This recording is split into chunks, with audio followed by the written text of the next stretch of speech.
Meu nome é Ana Carolina, tenho 29 anos e moro em uma pequena cidade no interior de Minas Gerais, cercada por montanhas e ruas de paralelepípedo que sempre me transmitiram paz. Sou casada com o Felipe, meu primeiro amor, e juntos sempre sonhamos em construir uma família. Lembro como se fosse ontem do dia em que descobri que estava grávida. Era uma manhã ensolarada, eu estava tomando café na cozinha quando senti um enjoo estranho. Corri para o quarto, fiz o teste, segundos depois, vi aquelas 2 linhas aparecerem. Meu coração acelerou, minhas mãos tremeram e, no mesmo instante, lágrimas rolaram pelo meu rosto. Quando Felipe chegou em casa e eu contei, ele me abraçou tão forte que parecia querer me proteger do mundo inteiro. Foi o começo da fase mais esperada e, sem que eu soubesse, a mais desafiadora da minha vida. Desde o início da gestação, eu me dediquei a cada detalhe. Passei horas escolhendo o papel de parede para o quartinho, guardando roupinhas minúsculas nas gavetas e sonhando com o momento de segurar meu bebê nos braços. Cada ultrassom era uma mistura de ansiedade e alegria. Eu ficava admirando aquela imagem borrada na tela, tentando imaginar seu rostinho. Mas, logo no 3º mês, algo começou a me preocupar. As consultas de rotina mostravam que meu bebê estava menor do que o esperado para a idade gestacional. O médico dizia que poderia ser apenas um atraso no crescimento, mas que precisaríamos acompanhar de perto. Apesar do aperto no peito, eu tentava manter a calma, repetindo para mim mesma que tudo ficaria bem. Conforme os meses passavam, comecei a sentir que minha gravidez era diferente da maioria das histórias que eu ouvia. Enquanto minhas amigas falavam sobre enjoos e desejos estranhos, eu vivia com medo. O bebê mexia menos do que o normal e, às vezes, passava horas sem dar sinal. Eu contava os movimentos, como o médico havia orientado, e me agarrava a cada chute, a cada pequeno sinal de que ele estava ali, lutando. Nas últimas semanas, os exames começaram a mostrar que o fluxo de oxigênio para ele estava diminuindo. Foi quando ouvi pela primeira vez aquela frase que me cortou por dentro: "Mãe, precisamos nos preparar para a possibilidade de uma cesárea de emergência." No início da 37ª semana, durante uma consulta, percebi que o médico ficou sério ao analisar o exame. Ele me olhou e disse: "Ana, precisamos agir agora." Meu coração disparou. Era como se o tempo tivesse acelerado de repente. Em questão de minutos, eu estava sendo levada para o hospital. Felipe tentava me acalmar, mas eu via nos olhos dele o mesmo medo que me consumia. Ao chegar na maternidade, senti o cheiro forte de antisséptico, ouvi o barulho das rodas da maca deslizando pelo corredor e percebi que aquela noite mudaria nossas vidas para sempre. E foi ali, naquela sala fria e iluminada, que o médico me olhou nos olhos e falou, com uma voz calma mas carregada de preocupação: "O bebê está muito fraco, precisamos nos preparar, talvez ele não resista." Naquele instante, senti meu mundo desabar. Eu não conseguia aceitar que, depois de 9 meses de espera, eu poderia voltar para casa sem meu filho. Respirei fundo, segurei a mão de Felipe, com a voz embargada, sussurrei para mim mesma: "Ele vai lutar, e eu também." As luzes da sala de parto eram tão fortes que me cegavam por instantes, enquanto o som apressado dos passos da equipe ecoava ao meu redor. O médico pediu que me posicionassem rapidamente e começou a dar instruções firmes, quase sem pausas. Felipe estava ao meu lado, usando aquela roupa azul de centro cirúrgico, mas eu conseguia sentir que, por trás da máscara, seu rosto estava pálido de preocupação. Uma enfermeira apertava minha mão com força, repetindo que eu precisava respirar fundo, que tudo ia dar certo, mas, no fundo, todos sabiam que o momento era crítico. O monitor cardíaco apitava com um som irregular que me fazia arrepiar. Era o coração do meu bebê, e cada batida parecia um pedido de socorro. Eu não sabia se chorava de medo ou de raiva por não poder fazer mais. O médico anunciou que começaria a cesárea imediatamente. A anestesia foi aplicada, e a sensação estranha de perder o controle do meu corpo me deu ainda mais pânico. Eu queria me mover, queria correr até meu filho e protegê-lo, mas tudo o que podia fazer era esperar. O tempo parecia elástico, cada segundo se arrastava como se fosse um minuto. Eu ouvia o barulho dos instrumentos sendo preparados, o zíper metálico dos pacotes estéreis sendo abertos e o som do monitor insistente ao fundo. Dentro de mim, um turbilhão, lembranças dos 9 meses, das noites em que conversava com ele na minha barriga, das vezes em que acariciei aquele pequeno volume imaginando sua carinha. Eu não podia permitir que tudo terminasse ali.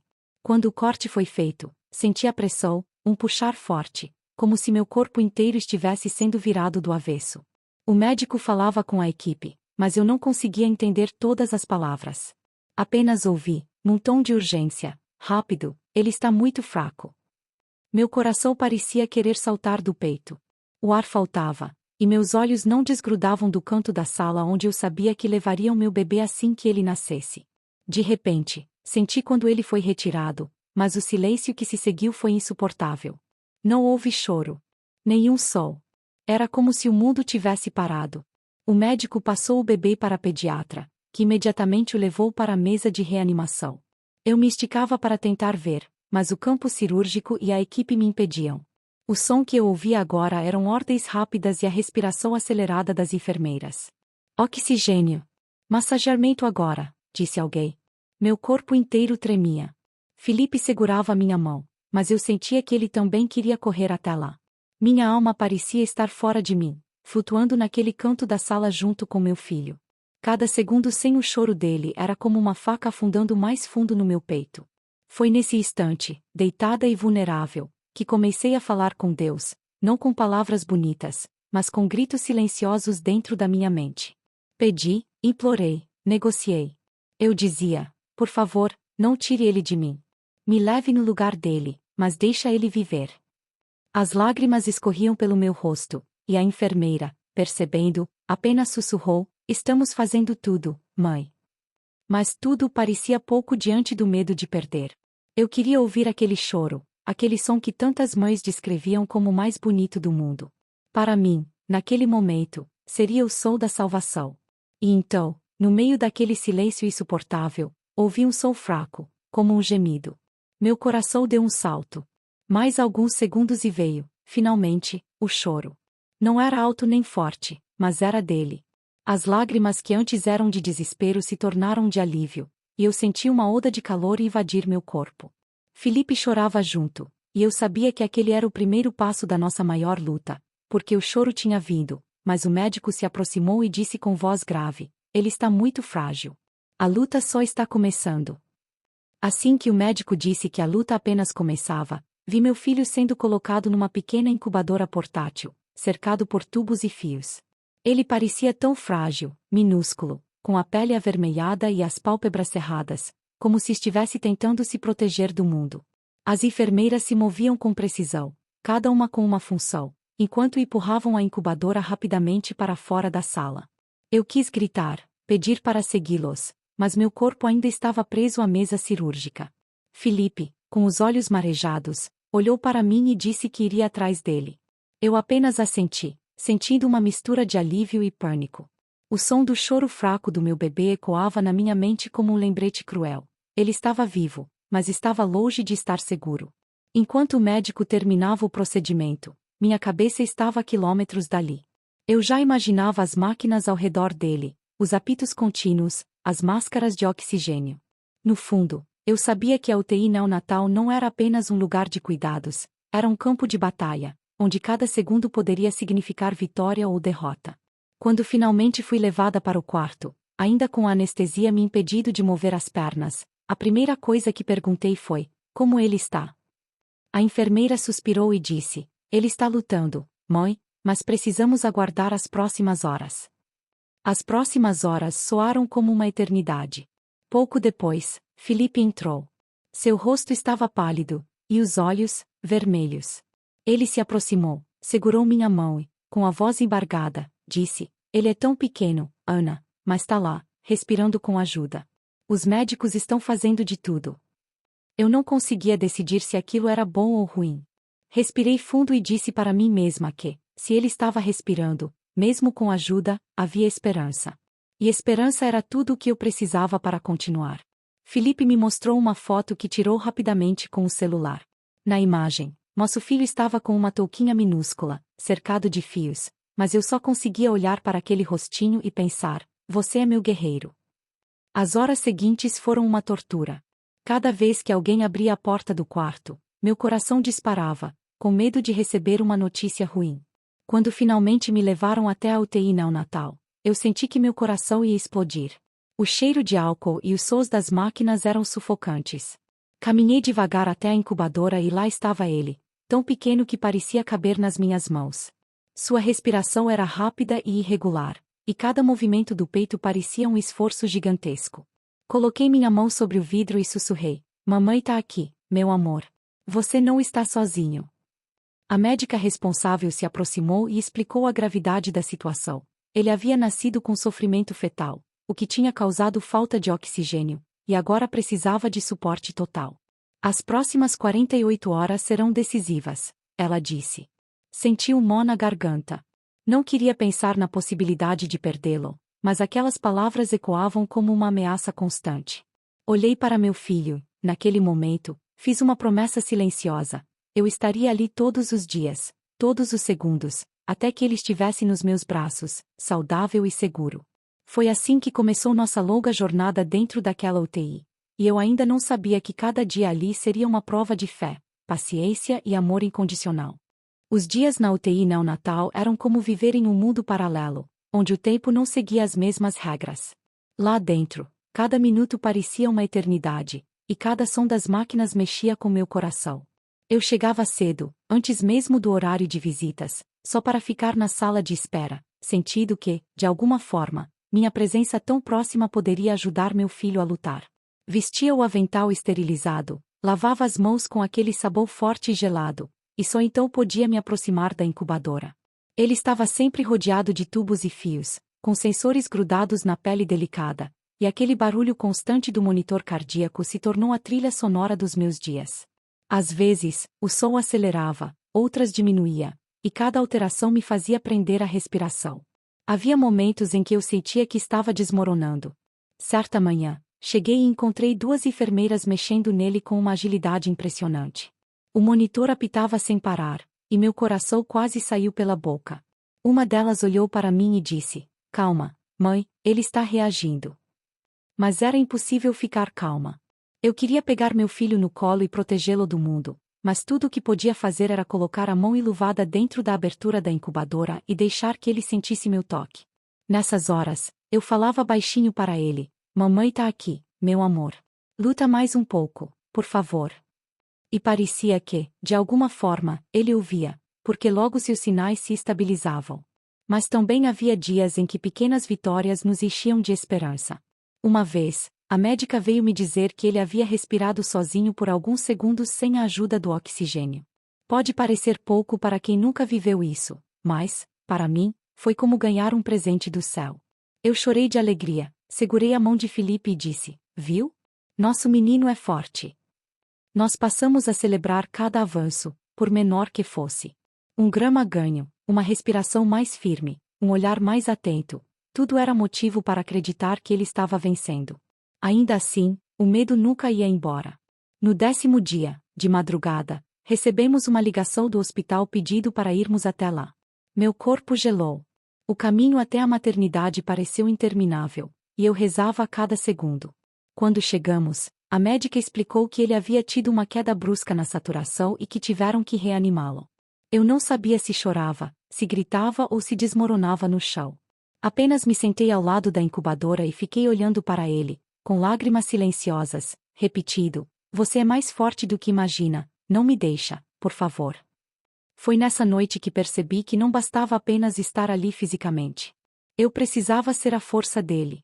E, para isso, mesmo destruída por dentro, eu sorria, cantava baixinho e contava histórias para ele. Dizia que lá fora havia um mundo esperando por nós, que tinha um quartinho pronto, com um berço quentinho, e que o sol que entrava pela janela ia esquentar seu rosto todas as manhãs.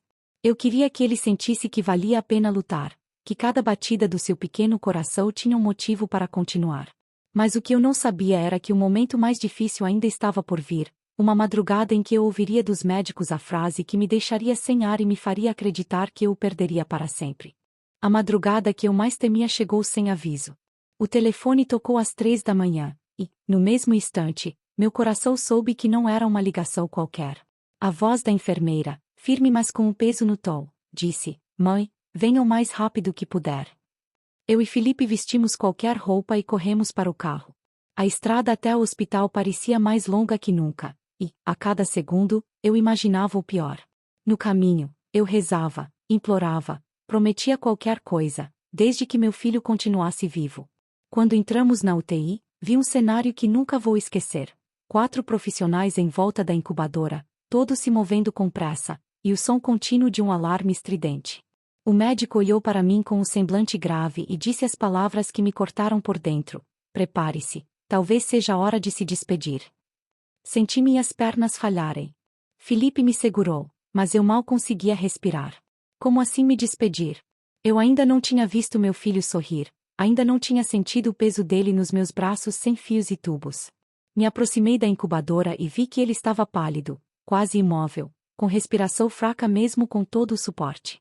Coloquei minha mão iluvada sobre a dele. Naquele instante, o mundo inteiro desapareceu. Não havia médicos, não havia máquinas, não havia medo, só havia eu e ele. Comecei a falar, mesmo com a voz trêmula: meu amor, lembra que eu te falei que o sol ia esquentar seu rosto? Que lá fora tem um quarto só seu, com um bercinho esperando. Que mamãe e papai te amam mais que tudo. Então, não vai agora, filho. Fica mais um pouco. Luta mais um pouco. As lágrimas caíam sem controle, molhando a máscara que eu usava, e eu sentia que aquelas palavras eram tudo o que eu podia oferecer. Felipe se aproximou, colocou a mão sobre nós dois e repetiu: nós estamos aqui. Você não está sozinho. De repente, algo começou a mudar.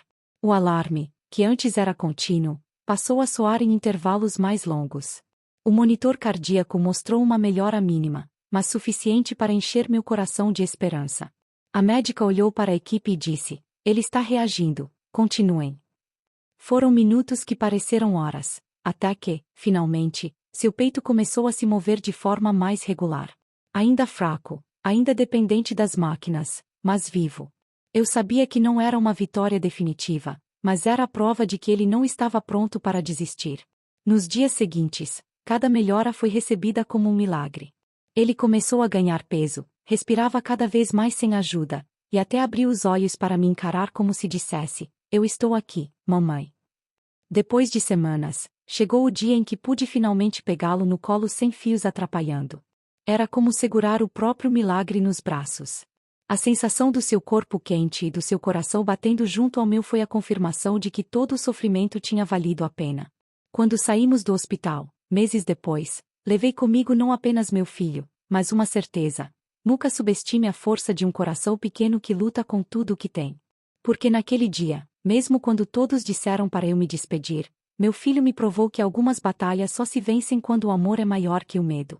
Hoje, enquanto conto essa história, olho para o meu filho correndo pela sala, rindo alto, como se cada gargalhada fosse uma vitória sobre tudo que tentaram tirar de nós. Ele tem 1 ano agora, cheio de energia, daqueles que sobem em árvores, inventam aventuras e me enchem de perguntas sobre o mundo. Ninguém que o veja brincando no parque poderia imaginar que um dia ele lutou para respirar, que cada batida do coração dele já foi incerta, que um simples suspiro foi motivo para eu chorar de alegria. Ele carrega algumas cicatrizes pequenas, lembranças das primeiras batalhas da vida, mas para ele são apenas marcas sem significado. Para mim, são medalhas de guerra. Às vezes, quando o coloco para dormir, fico observando seu rosto tranquilo e penso em tudo o que passamos. Lembro das madrugadas frias na sala de espera da UTI, das orações desesperadas, dos olhares silenciosos entre eu e Felipe, e do dia em que nos disseram para nos despedir. Mas ele estava decidido a ficar. E ficou. É impossível não sentir um orgulho imenso e uma gratidão sem tamanho. Ele me ensinou mais sobre coragem, paciência e amor do que qualquer livro, qualquer pessoa ou qualquer experiência poderia ensinar. Hoje, quando o abraço, sinto o peso real da palavra milagre. E por mais que eu tenha sido chamada de forte naquela época, a verdade é que foi ele quem me deu força. Ele me mostrou que até o menor dos corações pode lutar com a força de um gigante. Então, se você que me ouve agora estiver passando por um momento em que tudo parece perdido, lembre-se do meu menino. Porque se um bebê que pesava pouco mais de 1 quilo e respirava com ajuda conseguiu vencer, você também pode. Afinal, milagres não acontecem apenas nos hospitais. Eles acontecem todos os dias, no silêncio da nossa fé e no tamanho do nosso amor. E se essa história tocou seu coração, eu quero pedir algo muito especial. Se inscreva no canal para não perder nenhuma das histórias que eu compartilho aqui, porque cada uma delas é feita com o coração e com a esperança de inspirar outras pessoas. Também quero muito saber a sua opinião. Deixe um comentário contando o que você sentiu ao ouvir minha história, se já passou por algo parecido, ou até mesmo para deixar uma palavra de apoio para outras mães e pais que estão vivendo essa luta agora. Eu leio cada mensagem com muito carinho, e é incrível ver como nossas histórias se conectam e se fortalecem quando são compartilhadas.